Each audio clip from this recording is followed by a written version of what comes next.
반갑습니다. 다음 실제품 제12장 황희천 그 형사죠. 형사가 오셔서 총부를 막 감시를 하는 거야. 첫째 여자 남녀 문제, 둘째 재정 문제, 경제를 어떻게 경영하는가, 남녀가 질서가 있는가 그걸 보는 거예요. 왜냐하면은 그때 세대의 보천교 뭐 이런 종교들이 와서 신흥 종교가 나눠갖고 전부 그 문제예요. 여색, 또 경제 이 두 문제로 파탄을 일으켜. 그러니까 이제 이런 신흥 종교를 탄압을 하고 그냥 없애버리려고 외정이 노력을 했어요. 그게 다 없어져 버렸죠. 없어져 버렸어. 근데 이 불법연구회도 그런 조직이 아닌가 하고 그 감사를 굉장히 심하게 했어요. 이게 처음에는 북일에 주재소가 없었어요. 북일면에 서하고 가까우니까. 나중에는 불법연구회를 전문적으로 감시해야 되니까는 이제 북일 주재소를 두었어. 그 주재소가 지금 구타원님 사시던 청하원 그 자리가 이제 그래로 지서죠. 지서 우리로 말하자면 지서 주재소를 만들어 놓고 거기에 와서 주재하는 거예요. 일본 형사 한 사람하고 한국 형사 한 사람하고 둘이서 주재를 해요. 그 이제 아주 그 조실 밑에까지 들어가서 그냥 밤새도록 지냈다는 거예요. 오밤중이 돼도 조실 밑에 가만히 있어. 그러니까는 그때 청년급 전불신들이 그걸 알아. 황희천이 조실 통문 안에서 밤샘을 한다. 알아. 그러니까는 이제 야경을 하는 거야. 야경하면서 몽둥이로 도적놈이 와서 숨어 있는가 모르겠다 하면서 아래를 투석투석 때리는 거예요. 이게 그러니까 황희천이 그 안에서 그 몽둥이를 맞는 거예요. 그렇게까지 하면서 간접적으로 뭐라 한 것이지. 그래도 그것을 살펴내려고 한 게 황희천은 황희천대로 이천이 아니야. 두이자 하늘천자예요. 두 하늘을 받들어. 그러니까 대종사님도 받들었지만은 천왕도 받들었어. 그 이제 나중에 범사님이 그 이천 본명을 해석하기를 이천이가 그런 뜻이 아니고 그런 뜻도 있겠지만은 그런 뜻이라고 하면 좀 그 이천 선생을 좀 안 좋게 말하는 말이죠. 황실도 받들고 대종사님도 받들고 이게 이중 성격이다 이렇게도 보겠지만은 이천을 범사님은 참 좋게 해석하셨어. 어떻게 해석한 거니? 외정 치하의 하늘 또 해방되어 가지고 한국 치하의 하늘 이천 그런 이천을 맞이한다. 너는 지금 외정하에 있지만은 앞으로 해방이 되어 가지고 두 하늘 모시는 두 하늘 세상을 산다. 그런 뜻으로 본명을 지어줬다. 그거 참 해석 좋잖아요. 그러니까 양면성을 다 가지고 있는 것 같아. 그 황희천 선생님이 아주 이제 오래 사셔서 저희들하고도 많이 이 얘기를 많이 나눴어요. 이 얘기 들은 말 가운데 여러 가지 좋은 얘기들이 다 있었어요. 재림사님께서 이천을 참 사랑하셔. 그러니까 뭐게 그렇게까지 사랑하십니까? 감독으로 온 사람을 그냥 범연하게 놔두시지. 그대들은 내 뜻을 모른다. 대중은 다 이천 선생을 형사로 봐. 근데 이 대종사님은 형사로 안 봐. 불제자로 봐. 그죠? 이 국한이 우리는 상대해서 보지만은 부처님 정신은 그런 상대가 없어. 전부 중생이고 전부 불제자예요. 이런 안목으로 보시니까 다르게 본다. 너하고 나하고 생각이 다르다. 이 말씀은 그 말씀이에요. 상대를 보는 안목이 달라. 그러니까 해갖고 그를 감동시켜서 입교를 시키면 얼마나 좋겠어요. 그 이유는 뭔가 하면 회상. 이러고 저러고 한 일은 잔일들이요. 이러고 저러고 시비는 잔일들이고 회상을 남겨야 되겠다. 그런 말이에요. 회상과 법을 남겨야 되겠어. 그 일에 손을 본다면 그건 안 될 일이지. 그러죠? 이 일은 설령 굽힐지라도 회상과 법을 남기는 일은 잘 보존해야 한다. 그런 말이죠. 그런 안목이 다른 것이죠. 다른 데서는요. 일제에 한거해갖고 다 그냥 망해버렸어요. 일제에 한거하다가는요. 그 신흥 종교는 다 부서져 버렸어요. 그때 아주 굉장히 득세한 종교일지라도 지금은 아무 힘이 없는 아주 미세한 교단으로 빠져버렸잖아요. 그랬어요. 그러니까 그대의 생각과 내 생각이 다르도다. 그를 감화하여 되지 아니할 일이 무엇이리요? 이 말씀이 그런 뜻을 갖고 있어요. 그래서 이제 마침내 그 제도를 받아서 교동일에 많은 도움을 주었다. 그런 말씀이 여기서 나온 말씀이에요. 이 재물 거래하는 거, 이것을 정확하게 하기가 어렵죠. 그러니까 불교에서는 그런 그 희사금을 받을 때에는 무념보시, 생각 없이 보시를 하라. 이렇게 무념보시로 하고 있는데 원불교에서는 어째서 그렇게 정확하게 그렇게 다 계산을 하십니까? 이렇게 물어서 황정신행님이 불교도 신앙하던 분이었어요. 그 대행사님께서 주는 사람이사 무념보시를 하지만은 받는 사람은 정확해야 되지 않겠는가? 그러신 거죠. 가령 예를 들면 우리는 사은전에 헌공하지 않아요. 사은 부처님께 헌공을 해요. 사은께서는 어떻게 해도 정확하게 받으셔야겠죠? 왜냐하면 보응하시니까. 사은께서는 보응하셔야 그러죠? 보응하시는 입장에서는 정확해야 되고 무엇을 헌공하는 입장에서는 무념보시, 공부심이 있어야 되고 그렇지 않겠어요? 그러죠? 그러네요.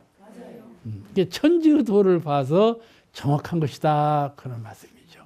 돈을 계산하기 위해서 정확한 것이 아니라 천지의도가 그래. 그냥 천지의도를 쳐받아서 정확하게 하는 것이요. 그리고 죄를 짓지 않게 하는 것이고, 그죠? 두 번째 이유는요, 죄를 짓지 않게 해요. 숫자가 부정확한 것은 죄를 짓는 거예요. 그러네요. 그것도 몰라? 죄를 짓지 않게 해서 하는 것이요. 정확하게 하라. 이천생이 회중에서 식사를 했는데 반찬이 하도 안 좋으니까 반찬은 따로 가져오고 밥만 갖다 먹었대. 그러니 회중이 얼마나 가난했어. 그죠? 반찬을 회중에서 안 먹고는 밥만 갖다 먹었다고 그래요. 그래도 몇 개월치 하고는 이제 이직을 하게 총부를 떠나게 됐어. 그때 밥값 다 받아라. 그때 몇 개월치 밥값을 안 받을 줄 알았지. 밥값 받으라 하지가 누가 놀래는 거지? 일본 형사가 놀래더래. 황선사는 조선 형사고 일본 형사하고 있는데 두 분 다 감동했어. 참 성현이시다. 누가 그럴 수가 없는 거거든. 그랬다는 얘기가 전해져 오고 있어요. 이천 선생은 법복을 입었어. 법복을 입었어. 그러니까는 형사가 어떻게 법복을 입어요? 법복을 못 입는 건데 법복을 입고 이제 그 법당에 같이 앉아 있는 거야. 누가 봐도 저 사람은 형사라고 볼 수가 없어. 그러니 이제 대중 눈에는 별로 안 좋게 보여. 형사 저 풋내기가 우리같이 법복을 입고 법서를 듣고 앉았으니 보기 싫어. 그래서 대종사님은 참 그걸 좋게 알으셔. 좋게 알으죠. 그런데 이제 그 이천선생이 안 보이면 이천이 어디 가냐? 이천이 어디 가냐? 이천선생이 들어와 앉아서 듣고 있어. 안 본 척 하시고 이천이 어디 갔냐? 부르죠. 찾으셔. 여기 있습니다. 그러면 거기 있나? 그러면서 법서를 하죠. 저 이천이가 지금 우리를 이렇게 도와주고 있다. 참 우리 이렇게 회상을 이렇게 도와주고 있다. 그런 말씀을 하시는 거예요. 이게 대중이 이천 선생을 배타하지 않고 잘 보도록 이렇게 했단 말이죠. 그러면서도 이천 선생한테 하시는 말씀이 내가 이건 직접 들었어. 이천이가 있으니까 교화가 더 잘 된다. 그렇게 칭찬하시더래. 그 말씀을 감동적으로 우리한테 말을 하더라고. 응? 그 말을 들을 때 아주 감동이 됐다는 거예요. 이 대중은 전부 원불교 없애려고 온 사람으로 알아서 미워하는데 이천이가 있으니까 내 교화가 더 잘 된다. 그 좋은 점. 우리가 자녀를 키울 때도 그러잖아요. 좀 좋은 점으로 봐. 그 좋은 점을 더 키워. 그러면 수월하고 일도 잘 되고. 그 안 좋은 면으로만 자꾸 보고 자꾸 고치려고만 하니까 그냥 답답해지고 마찰이 생기고 그런단 말이에요. 그러잖아요? 좋은 점으로 보고 그 사람이 해오던 거, 잘 해와서 익숙하던 거, 그런 면으로 자꾸 키워가면 훨씬 더 성공률이 높은데 부모님 뜻으로만 키워내려고 한단 말이에요. 그러면 그 성공률이 낮지요. 그냥 그런 것을 잘 그 적중에 그 맞게 해야 돼. 그래서 이제 그 소정명이 황가봉이야. 이제 가봉이가 이제 그래도 이천이 법명이 나오기 전에는. 근데 비밀 경찰이래. 비밀 경찰이요. 비밀 경찰이라는 그 특별 직책을 주었어. 그러니까 이 황희천은 경찰복을 안 입고 사복을 입어도 돼. 그런 걸 인정을 받았고 법복도 입고 다 그런 것이요. 근데 그 예회날 일본 사람들은요, 역에 가면요, 이리역에 가면 기차 타려면 한국 신민노 지카이 그거 있어. 우리도 그걸 6살 때 외웠거든. 5, 6살 때 지금도 외우고 있잖아. 그 일본 한국 신민노 지켜야 할 서약 그런 뜻이요. 그걸 외우지 않으면 못 가. 기차 못 타. 외워야 하는 거야. 그래갖고 이제 아니 여기 기차 타려면 그렇게 하는 거예요. 이제 법회 때 법회 보기 전에 우리가 법회 순위 있잖아요. 법회 순위 그거에 들었어. 그 대종사님께서 그거 외우기가 그렇거든. 그거 외우면 안 되거든. 그러니까는 이제 황희천을 불렀어. 가봉이. 아, 내가 나이도 들고 그랬는데 어떻게 그걸 외우겠는가? 좀 안 읽을 수 없을까? 이게 좋은 수가 있지요. 무슨 수가? 그거 다 읽은 후에 들어가세요. 그러더래. 그래서 그거 다 읽은 후에 대종사님이 늦게 들어가셨다고 그래요. 그런 점으로도 덕을 보신 거예요. 간디가 무저항의 저항주의를 제창했잖아요. 세계적인 정신적 사상이잖아요. 지금 간디를 얼마나 숭배합니까? 그런 그 평화주의, 그런 개벽주의, 이런 그 실다운 그런 사상은 모르고 그냥 총칼로 대질리고 막 싸우고 해갖고 하는 것만 능사로 아는 것이 얼마나 작은 생각인가 그 말이죠. 그냥 포용해서 감동을 주어가지고 황희천 선생이 전무신을 흘른다고 했다니까. 전무신을 흘른다고 했대. 그런데 이천이 자네는 조금 이따 어서 그랬대. 인정을 안 해주셨어. 조금 이따 어서. 그러니까 못했대. 당신은 헐락했는데 그만큼 감동을 주었다 그런 말씀이죠. 이 대종사님은 이것이 대종사님의 자비방편이에요. 다 그 이전생을 적대시하고 그랬지만은 대종사님께서는 참 큰 품으로 안으시고 이천이가 있으니까 내 교화가 더 잘 된다 그런 말씀을 하실 정도가 됐어. 실지품 제 13장을 공부하시겠습니다. 일경이 사람을 보내가지고 그 이웃말에 와가지고 대종사님 보고 오시라고 호출을 하니까 아주 불경스럽지요. 제자들이 가시지 말라. 대종사님께서 내가 뜻이 있으니 그대들 말이 옳으나 내가 뜻이 있으니 그대들은 고요히 관여하지 말고 그대로 있으라. 그리고 바로 그 일리경이 있는 곳으로 가셨다 그런 말씀이죠. 제자들이 말하기를 교단을 치우게 되겠나이다 이렇게 말까지 했어. 그런 그 작은 사람한테 부처님께서 가시는 것은 옳지 않습니다. 그런 얘기죠.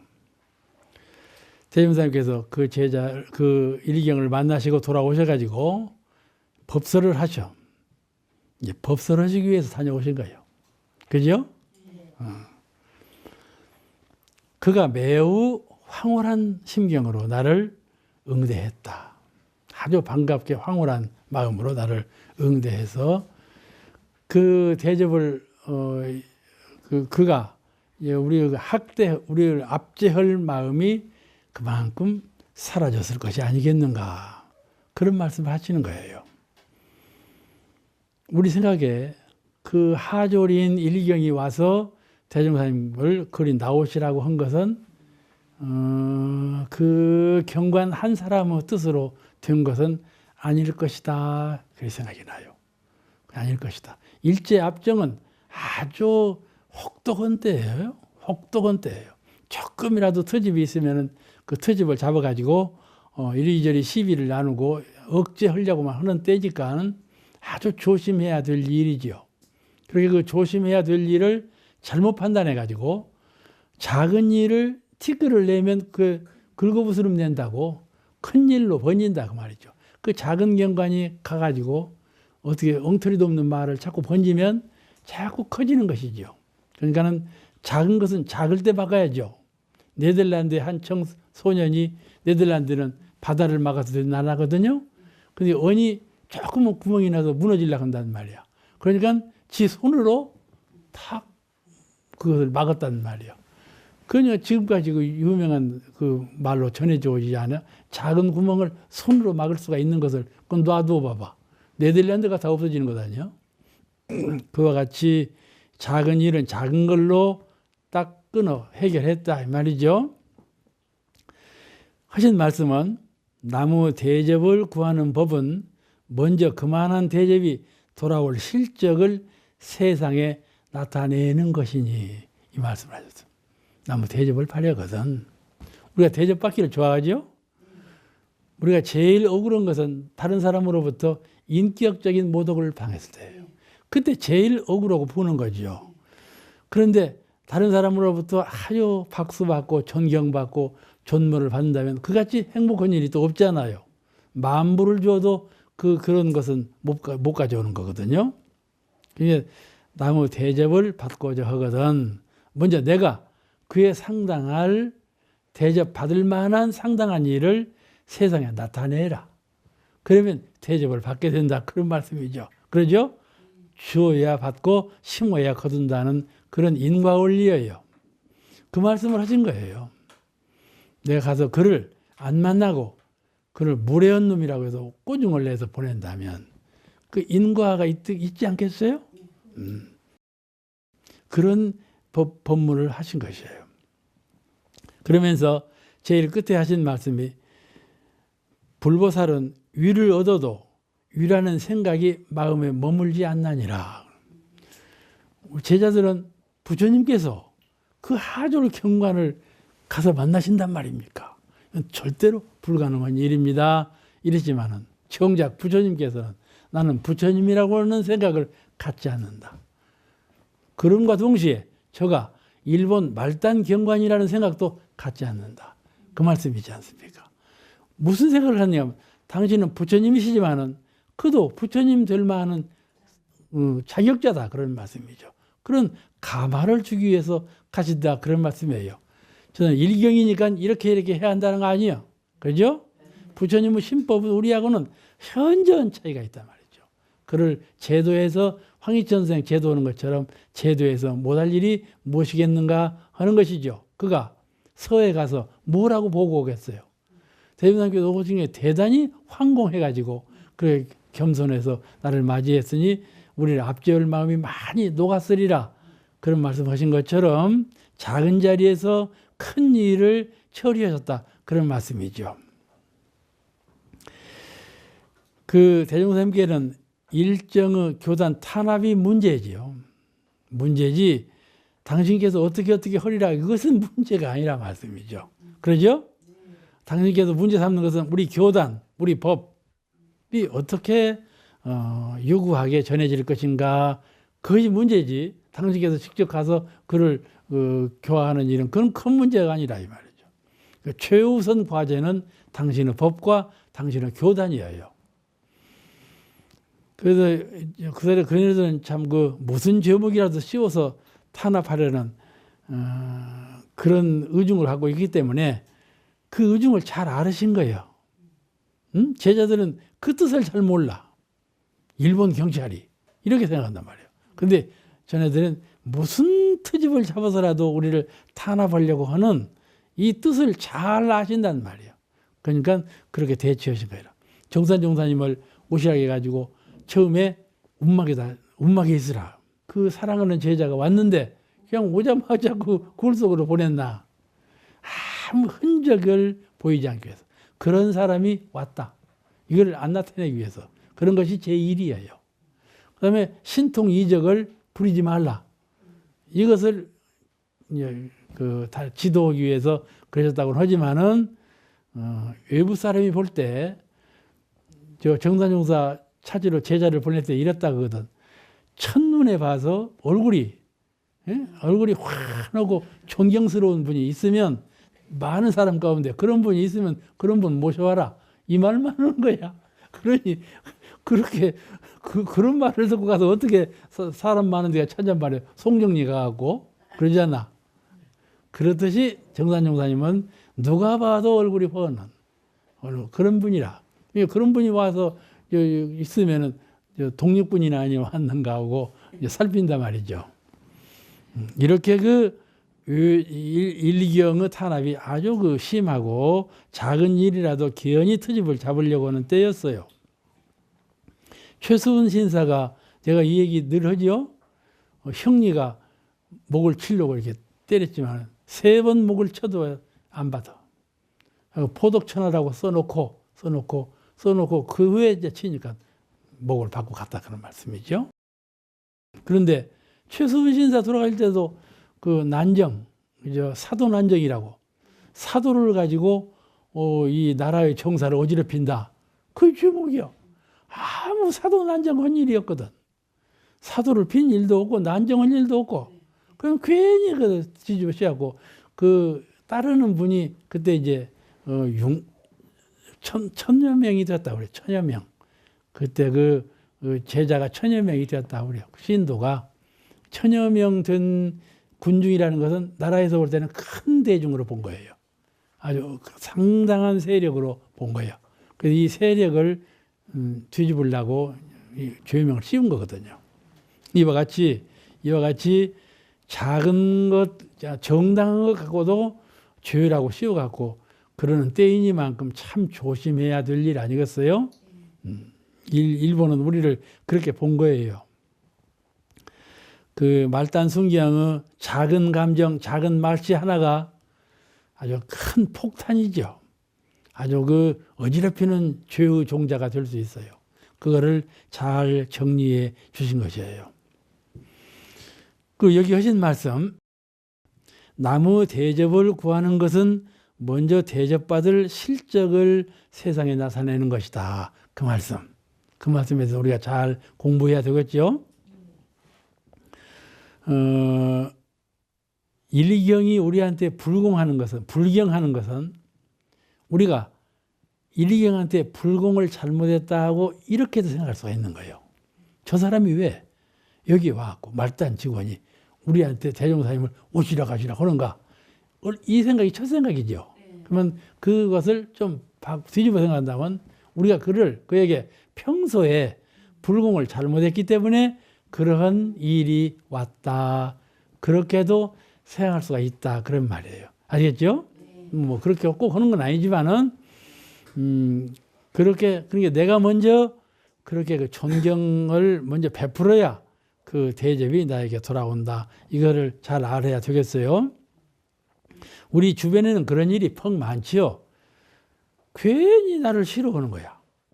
그런 사람이 있어요. 또 나도 반응적으로 괜히 그 사람 못 미운 거야. 싫어지고 이 얘기도 하기 싫고 이럴 때가 있어요. 그럴 때가 있죠. 그럴 때 신법을 그냥 평소의 마음같이 그렇게 쓰지 말고 한번 이론상으로 잘 돌려. 우리가 복을 지을 때 나락을 심고 땅을 메고 이렇게 복을 짓는 것도 있고 무슨 헌금금을 올리고 이렇게 복을 짓는 것도 있지만은 복을 짓는 중에 가장 중심은 인연을 잘 가꾸는 거예요. 내 주변에 있는 인연을 선연으로 잘 보듬어 안는 거예요. 그것이 복 중에 큰 복이에요. 그 인연 중에는 어디 좋은 인연만 있겠어요? 싫은 인연이 얼마나 많다고요. 그런 싫은 인연을 팽개치지 아니하고 잘 보듬어 안는 거예요. 그런 인연복을 잘 짓는 것이 복의 근본을 다스리는 분이다. 인연이 복을 가지고 와요. 그죠? 그 일경이 그와 같이 우리에게 그와 같이 한 것도 우리가 불공을 잘못해서 했다 그런 마음이 있으면 어떻게 하겠어요? 지금이라도 내가 불공을 잘 드려야지 이런 마음으로 돌아서겠죠? 내가 먼저 불공을 잘못했구나 이 마음이 없으면 지금 그가 나를 싫게 할 때 내가 불공을 잘 드려야지 이 마음이 안 나요. 안 나. 꼭 상대해서 미운 마음이 같이 나죠. 이런 마음을 가질 수가 있어야 돼요. 교육품에 그런 말씀이 나오죠. 며느리한테 공을 들일 때, 부처님한테 공을 들인단 말이에요. 그러니까는 그러지 마라. 부처님한테 공 들이기도 하지만은 실제로 며느리한테 부처님한테 공 들이는 그런 비용으로 여러 가지 공을 들여보라. 그러면 실제로 며느리가 좋은 며느리가 될 것이다. 그러죠? 공을 어떻게 들이느냐. 내가 먼저 공을 어떻게 들이느냐. 그거죠. 우리도 꼭 그래요. 실지불공을 잘 안 해. 실지불공을 잘 안 해. 특히 그 인연에 대해서 실지불공을 잘 안 해요. 인연이 참 소중한 것인데 인연에 대해서 실지불공을 잘 못해요. 이것을 잘 공부해야 돼요. 그래야 원불교에 원불교 교인이 된 보람이 거기 있어요. 아시겠죠? 내가 다른 종교를 선택하지 아니하고 원불교를 선택했는데 원불교에 와 보니까는 이런 그 불공 드리는 법을 잘 가르치는 거야. 내가 실제로 이 주변에서 불공을 잘 드리는 이 법을 실제로 행함으로써 은혜를 입고 원불교 신봉안 참 잘했구나. 내가 신앙생활하는 이유가 거기 있었구나. 내가 무엇을 신앙할 것인가? 마음을 신앙하고 진리를 신앙하고 상대자를 신앙해서 이 삼위일체 되는 신앙, 이런 신앙이 참 효율성 있는 원만한 신앙이로구나 하는 것을 잘 투득해서 그걸 실행하는 것이 원불교 교인이거든. 이런 그 이치를 잘 털관해야 되겠어요. 오늘 말씀 여기서 마칩니다.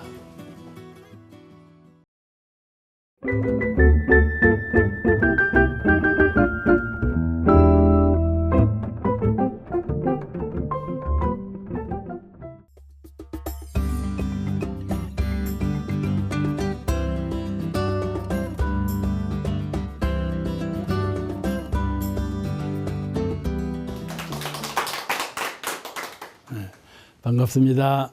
반갑습니다. 다음에 실제품 제14장. 그 교단 초기에 신흥종교 중에는 제세그 사건으로 재물과 여세그 사건으로 물을 일으킨 일이 많았죠. 이 강증사님이 타계하니까는 차경석이 이제 그 법권을 이어받았거든요. 차경석도 위풍이 당당했다고 그래요. 위풍이 당당해. 누구도 그 사람 앞에 가서 절을 했다는 거예요. 그만큼 외모가 갖춰졌어. 보천교를 세웠는데, 그때 한국 조선의 총 수출액이 300만 원이었대. 근데 그 보천교 본전을 짓는데 11전이라고는 본전을 지었어. 11이라는 건 그 보천교 사상이라더만. 11전을 짓는데 그 축조 경비가 150만 원이 들었대. 그러니까 얼마나 거룩하게 지었어. 그냥 금으로 지었어, 금으로. 그렇게 지어놨는데 이제 강정삼 돌아가시고 차경석이 그렇게 지어놨는데 차경석이 죽을 것 아니요? 이제 돌아가셨어. 그냥 이제 와르르 무너져 버렸어. 보천교라는 것이 그냥 와르르 무너져 버렸어. 근데 이제 그 정부에서 그 11전 그걸 경매를 붙였어. 경매를 붙였으니까 경매를 붙여서 이제 팔렸는데 그것이 지금 조계사 대웅전이라는 거예요. 그놈 갖다가 불교가 사다가 조계사를 지었다는 거예요. 그것만 그렇게 와그르르 무너진 것이 아니라 백백교 사건, 보천교 사건도 그렇지만은 보천교 사건도 여색으로 망했고, 돈으로 전부 가져오라 그러니까 전부 가져다가 그렇게 한 거예요. 그 돈 어디서 났겠어요? 다 신자들이 갖다 바친 거지. 그리고 다음에 이제 그 구세주로 온다.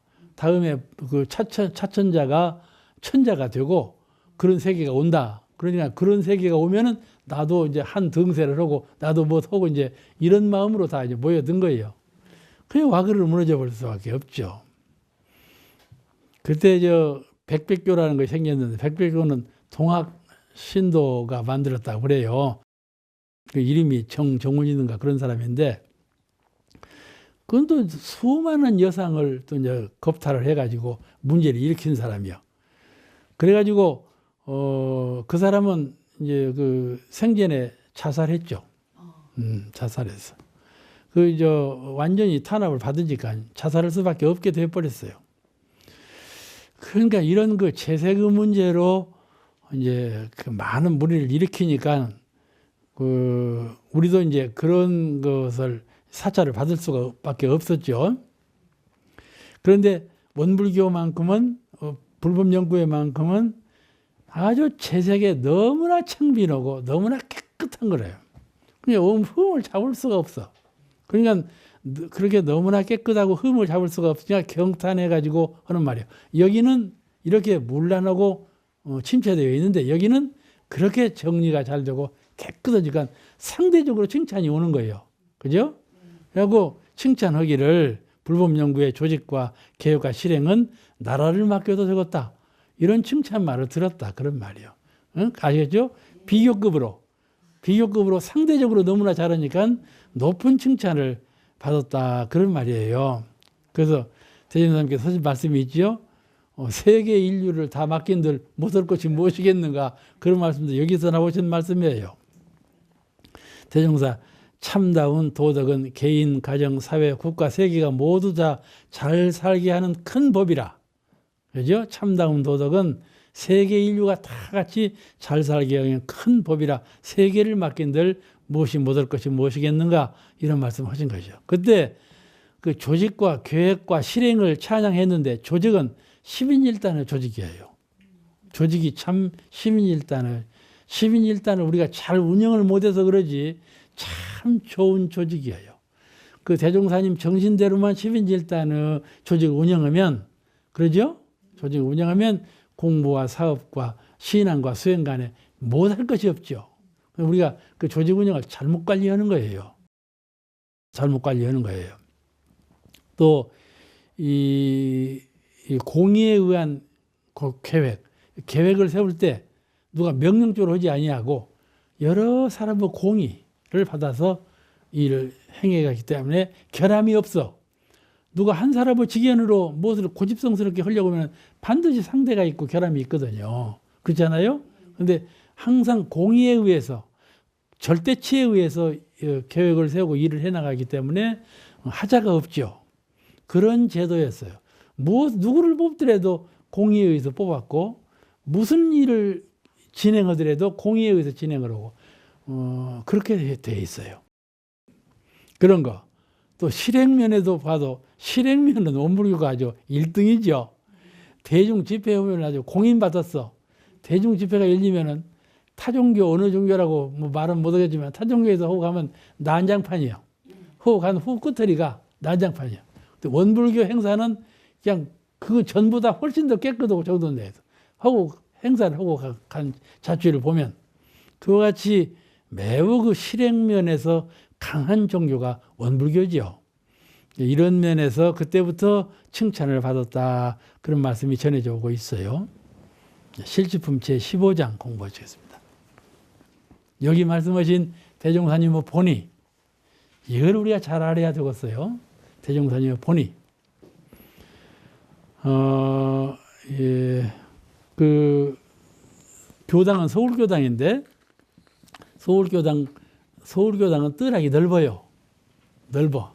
그 나무도 은행나무, 큰 은행나무가 두 그루 서 있었고, 이제 그 비온 후라라 잡초가 많이 나죠. 예, 제초 작업을 친히 하셨다 그런 말이에요. 친히 하시고 법문하신 것이죠. 제초를 하시고 나서 법문하려고 그러셨겠죠. 그러죠? 대종사님은 법문하기 위해서 무엇을 일을 하셔. 그래가지고 이제 그에 따른 감상으로 법문을 하죠. 그러니까는 대종사님 하신 말씀이 있어요. 그런 일이 없으면 무엇으로 법문을 하겠나. 그런 말씀 하신 데가 있어요. 그와 같이 하나는 도량의 책임자는 항상 도량 정리를 책임질 것이며, 그죠? 책임지라. 자기 일에 대해서는, 자기 권한과 의무와 책임에 관한 일에 대해서는 반드시 책임을 져라. 그런 말씀이에요. 다른 사람한테 미루지 말고, 뒤로 미루지 말고. 둘은 마음의 잡념도 살피지 아니하면 잡초같이 일어나느니 도량과 마음밭을 함께 깨끗하게 하라, 그러신 말씀입니다. 이것이 대종사님이 가르치신 본이다, 그런 말씀이거든요. 그러면 마음의 잡념이라고 말씀, 이 분별심이에요. 우리는 생각을 할 때 정당한 반드시 필요한 생각도 하지만은 둥둥 뜬 무엇인가 욕심 사량에 의해서 항상 잡념같이 공상같이 이렇게 생각을 해요. 그죠? 필요 없는 생각을 많이 해요. 필요한 생각도 하지만 필요 없는 생각을 항상 많이 해요. 이것을 하고 있으면 이거에 대한 생각만 하면 되는데 이거 하고 있으면서 저 생각하거든. 그리고 일을 서투르게 해놔.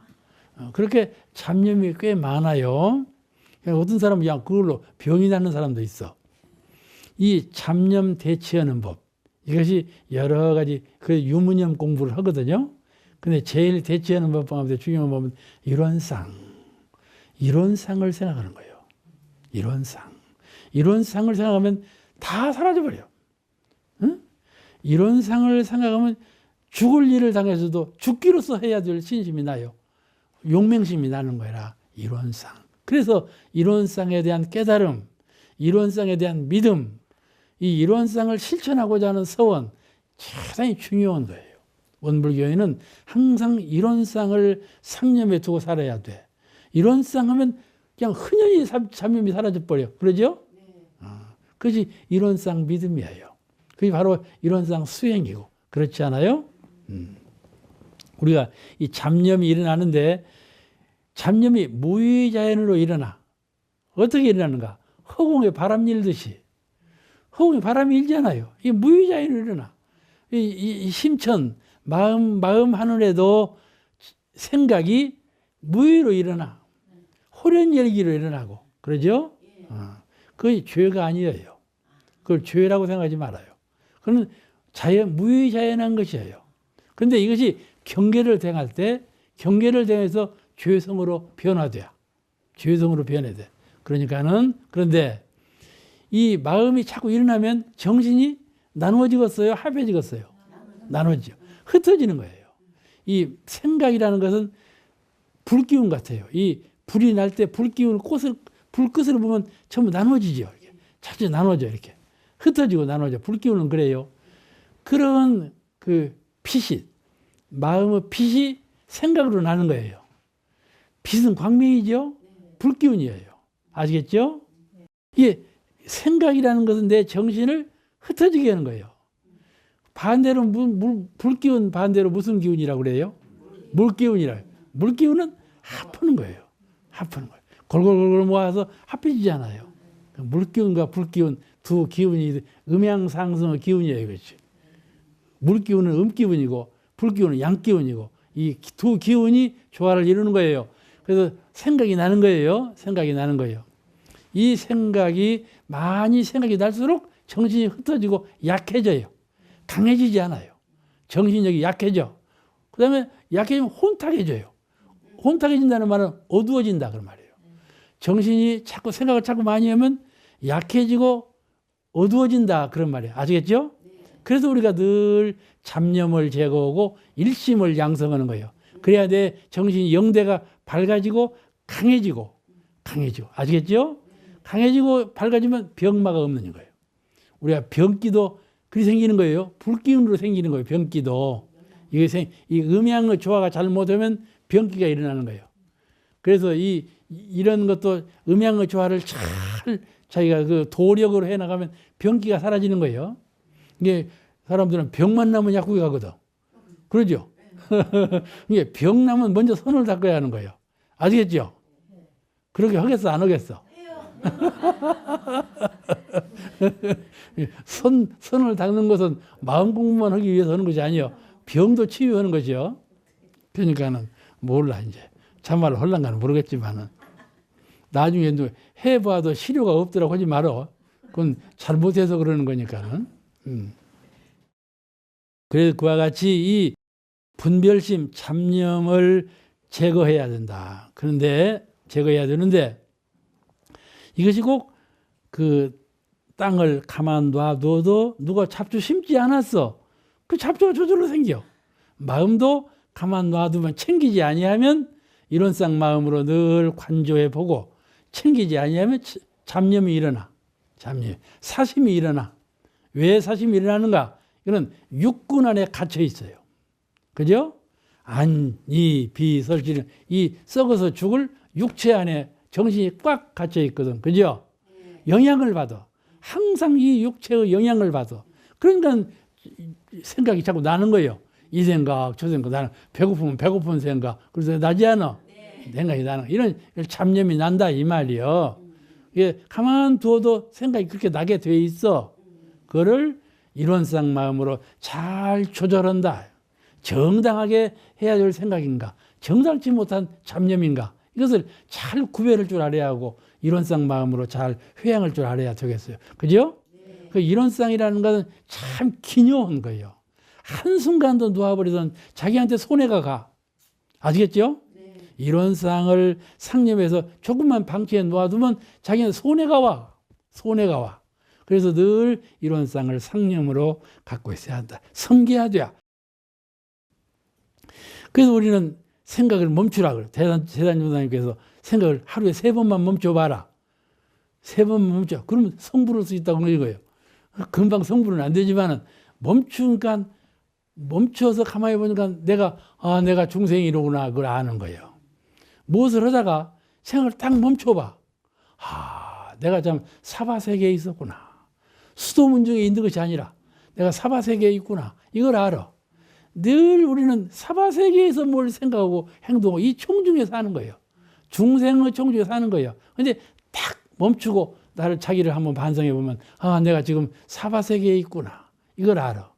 이걸 이론상 마음으로 탁 회하면 바로 여기가 천상이에요. 그죠? 마음 하나 돌리니까 여기가 법계고 마음 하나 묻히니까 여기가 사바세계다 말이죠. 사바세계, 천상계가 마음에 따라 다른 것이지 세계가 둘이 아니라 이 말이죠. 그러죠? 오늘 큰 법설 듣네. 이 마음 자유이 이렇게 중요한 것이요. 그래서 세상 말로 새벽에 부는 바람 해질 때까지 해질녘까지 간다 그런 말이 나와. 바람이 한번 휙 일어나 해질녘까지 바람이 불어. 이게 생각이 한번 일어나면 꼬리를 물고 생각을 하네. 그러죠? 잠에 잘 때 꿈을 꾸었어. 꿈을 안 꾸리라 해도 꿈을 자꾸 꾸어지는 거야. 그러죠? 꿈을 안 꾸리라 해서는 안 되는 거예요. 염불을 해야 되고 선을 닦아야 꿈이 없어지는 거예요. 아시겠죠? 내가 꿈 안 꾸리라 안 꾸어지가지 그래 아니에요. 연속상형을 해요. 그것을 딱 멈추는 건 뭐냐면 이론상. 그러죠? 자성불 이론상. 그러면 다 멈춰버리고 쉬어진다 이런 말이에요. 그래서 마당을 쓸면서 마당만 쓸어. 이건 속 빠진 사람이요. 그죠? 속 빠진 사람. 어리 없는 사람이 어리 없어. 그 사람은. 마당 쓸면서 마음의 잡념을 제거하라. 그 말이에요. 무슨 말씀인가 하면 마당을 쓸 때 일심으로 쓸어라. 그런 말이에요. 일심으로 쓸어라. 일심으로 쓰는 것은 마당만 잘 쓸기 위한 것이 아니에요. 마음을 일심으로 통일시키는 거라. 이게 마음 공부하고 마당 쓰는 일하고 둘이 아니에요. 마당 쓰는 일은 생활이라 그러고 마음의 잡념을 제거하는 건 공부라고 그래요. 공부와 생활이 항상 같이 있어야 돼. 마당 쓰는 것은 예화지. 마당 쓰는 걸 하나 예로 들었지만은 글씨 쓸 때도 그러고 말할 때도 그러고 부엌에 불 지르고 불을 뗄 때도 똑같은 거예요. 마당 쓰는 것도 똑같은 거예요. 아시겠죠? 마당 쓸 때만 일심 공부를 하라는 것이 아니에요. 무슨 일을 할 때에도 잡념을 제거하는 공부는 일심으로 그 일을 하라. 그러면 잡념이 제거된다. 그런 말이거든. 그러죠? 이 공부를 이것이 당신의 본이다. 대종사님께 이 세상에 오신 본의가 그것이다. 그 말이에요. 생활과 공부를 하나로 회통하고 천상과 지상을 하나로 만들고 모든 부처님과 중생을 하나로 만들고 모든 것을 이와 같이 병행하는 정신이 대종사님의 근원이시에요. 신앙과 수행을 하나로 모든 것을 하나로 회통시켜서 병진시키는 아시겠죠? 그게 영육상전 이사병행 이런 사상이 대종사님 근본 본이셔요. 아시겠죠? 대종사님의 본인은 이사, 병행, 영육상전 모든 것을 상대적인 것을 하나로 회통해서 원만한 것을 이루는 이론상을 이루자 하는 것이 대종사님의 본이시다 그런 말씀이죠. 이런 그 대종사님의 본의에 의해서 모든 것을 해 나간다면 우리는 일체사를 생활시 불공, 불법시 생활 이것도 이루어질 것이고 다 이루어지지 않는 것이 없으리라 그렇게 생각합니다. 오늘 공부는 여러 가지 사체에 관한 공부도 되지만은 대종사님의 병행사상 이것을 잘 공부하심으로써 공부 본의를 잘 살리는 길이 될 것입니다. 우리는 일상생활을 하고 있는데 일상생활하는 일 가운데에서 일과 또 독공하는 공부 일상생활하는 건 일이지요. 그 일과 공부라는 건 독공이에요. 마음 공부는요. 독실한 공을 들이지 않으면 마음 공부가 안 돼요. 그죠? 보통 마음으로 마음 공부가 되는 것이 안 되는 겁니다. 독공하는 마음이 있어야 되죠. 이 독공하는 마음 공부와 일상적인 생활을 하나로 병행한다 이 말이죠. 아시겠죠? 일하면서 공부 놓아버리고 공부하면서 일 놓아버리고 이게 아니라 그런 말이에요. 아시겠죠? 이것을 잘 생각해야 돼요. 이 공부한다고 해서 교당에 잡초도 제거도 않고 나는 공부하는 사람이다 해갖고 그냥 낙엽이 다 떨어지는데 실지도 않고 이러면 쓰겠어요? 다 알아. 저 사람은 낙엽도 안 쓸고 청소 한 번도 안 하고 공부하는 사람이라 진정으로 공부하는 사람이 아닌 거예요. 대종사님의 본의를 상실한 거예요. 나는 공부하는 사람이다. 교화도 안 해보려고 앉았어. 되겠어요? 그러죠? 항상 병행하는 대종사님의 본의에 의해서 살아야지 그 대종사님의 정신을 살리는 사람이지 나는 이거 하니까 이거 못해. 이런다면 되겠어요? 안 될 일이죠. 여기서 강조하시는 말이 본의를 알아 하시는 것이에요. 나의 본의를 알라. 제초하면서 공부를 놓지 말아라. 이 본의를 알아서 해야 된다. 그 부탁 말씀이거든요. 자, 그러면 기왕에 내친 길에 대종사님 병진사상에 대해서 전부 다 공부를 해보십시다. 참 재미있어요. 병행 정신을 채받는 공부가 참 훌륭한 공부예요. 뭐인 거지? 사막 공부에서 병행을 가르쳤죠. 수양, 연구, 취사를 병행하라. 수양만 하지 말고 연구만 골똘히 하지 말고 연구하면서 수양도 하는 사람이 있거든요. 연구하면서 말이나 실행은 안 해버려. 그냥 교리만 연구해요. 그래도 그 사람의 행동을 보면 영 소구할 리가 없어. 그렇게 되면 쓰겠어요? 안 되죠? 그러니까는 정신수양, 사리연구, 작업시사를 병행하라 그러는데 이 이니와님이 그냥 신심이 났어. 공부심도 장한 분이고요. 이니와님은 영대가 밝은 분이에요. 한쪽 눈을 못 봐. 못 보니까 더 안으로 공부를 잘하게 됐어. 영대가 밝은데 선의 취미가 붙어갖고 이제 여관을 하시다가 여관 하는 것도 그냥 그만두고 그냥 선나로 와. 그러니까 이제 대통령님 칭찬하신 거예요. 이니와가 요새 발심이 나가지고 공부를 잘한다. 그 상으로 내가 뭘 줘야 되는데 뭐를 줄고 상으로 줄 만한 것이 없으니까 물을 말이 있으면 물으라. 이러셨다. 이게 상이에요. 이니와님이 묻기를 불법연구에 가면 무엇을 배운다 하리까? 이렇게 물었어. 그런 게 대개 불교는 일체유심조 도는 도리를 가르치나니 일체유심조 마음 쓰는 법을 배운다 하라. 이렇게 가르치셨어. 그러면 이니와가 밝은 분이야. 바로 두 번째 질문이 일체유심조를 다 안 사람은 또 어떻게 행하리까? 이런 거예요. 그러죠? 아주 밝은 질문이죠. 일체유심조로 도를 깨달은 사람은 어떻게 행하리까? 그러니까 대부분에서 바로 그거는 경계를 당해서 마음을 요란하지 않게 하고 경계를 당하여 마음을 어리석지 않게 하고 경계를 당하여 마음을 그르지 않게 하라. 이걸 가르치신 거예요. 이것이 사막병행법이요. 아시겠죠? 일체유심조 도리는 각이라고 하는 거예요. 불교에서 말할 때 각이라, 정각, 일체유심조, 그걸 깨달은 건 정각이라 그래요. 정각을 하면 어떻게 하느냐? 정각한 사람은 어떻게 하느냐? 수양, 연구, 취사, 사막을 병행한다 그런 말이에요. 아시겠죠? 경계를 당해서 병행하는 사람, 그 사람이 진정한 정각하다. 정각을 한 사람이요. 이게 병행법을 가르쳤어요. 물론 옛날에 불교에도 개정의 사막이 있었지만은 대종사님 뭐 정신수양 사리연구 작업주의사의 사막은 완전히 다른 가르침이에요. 우리가 잘 배우면 불교 개정의 사막하고는 완전히 달라요. 그런 그 교법을 우리가 배우고 있어.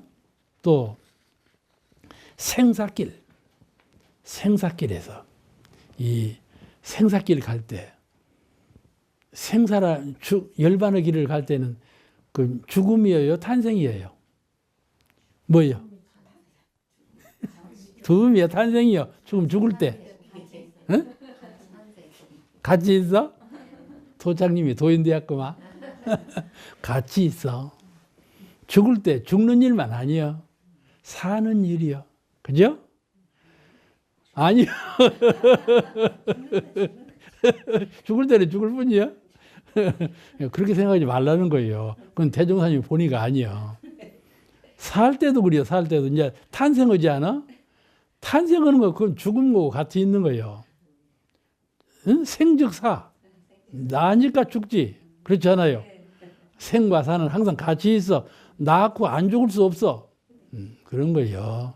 그러니까 죽을 때 죽는 일만 생각하지 말고 새로 탄생하는. 아시겠죠? 그걸 그래야 이론상을 여의지 아니에요. 죽을 때 죽을 일만 생각하면 이론상에 도망가 버리지. 그러지 않아요? 이론상으로 탄생해야 돼요. 아시겠죠? 불생불멸. 내 영혼은 죽음도 없고 남도 없는. 그러나 어떻게 탄생할 건가? 법계 영단만으로 있을 수 있는 그런 늘 수양에 전념할 수 있는 그런 다시 몸을 입고 세상으로 오는 것이 아니라 법계에서 영단만으로 존재할 수 있는 그런 심력을 가져. 그게 서원을 세워. 그러고 간다. 그러면 생에 대한 서원 아니겠어요? 죽음에 항상 생이 같이 있는 거죠. 그럼 기쁘겠어요? 슬프겠어요? 그 서원으로 가야 기쁘다. 그런 말씀이죠. 기쁜 거예요. 죽음이라 하는 건 기쁨이다. 그런 말이에요. 그를 기독교에서는 영생이라고 그래요. 기독교 영생과 우리 영생은 좀 차이가 있어요. 차이가 있는데 그런 세계를 놓고 이제 사람들이 물으면 후생길을 어떻게 갈 것만 걱정해. 모태중으로 간다. 죽으면 모태중으로 간다. 이 말을 안 해야 돼. 모태중으로만 가는 것이 아니에요. 그죠? 모태중으로 가는 것은 후생길에 가는 것인데, 후생길에 가는 것인데, 내가 이제 왜 후생길에 가는가? 그거는 법이 있는 회상, 법이 있는 회상을 만나기 위해서, 스승이 있는 회상, 나를 제도해 줄 수 있는 스승이 있는 회상, 법이 있는 회상, 또 공부를 같이 할 수 있는 동료, 법동지가 있는 회상을 만나서 그 회상을 내 힘으로 점차 확충해가고 그 회상을 만나서 내가 점차 증진해가고 진급해가고 그런 회상을 만나기 위해서 온다 그런 말이죠. 그러면 기쁘겠습니까? 안 기쁘겠습니까? 기쁘죠. 그런 서원일념으로 간다면 기쁘다 그런 말이죠. 이런 그 죽음이 슬픔이 아니고 환희하는 그런 기쁨으로 갈 수가 있어요. 그러니까 서원일념으로 가라는 말은 그런 말이에요. 서원일념으로 가라는 말은 후생만 잘 오라는 말이 아니고 이 법계에 수생하는 것도 후생이에요. 그러니까는 그런 마음으로 간다. 그러면 죽을 때 죽음이라 하는 것은 탄생과 함께 하는 거다. 병행하는 거다. 그런 말이죠. 하나에 치우쳐져 있지 않아요. 언제든지 우리는 병행하는 거다. 그걸 대종사님께서 가르치신 거예요. 그것이 대종사님은 본이셔요. 출생할 때에도 사망할 때에도 항상 병행 정신을 갖추라 하는 것이죠. 그것이 대종사님의 근본적인 병행 사상이죠. 오늘 말씀 여기서 마칩니다.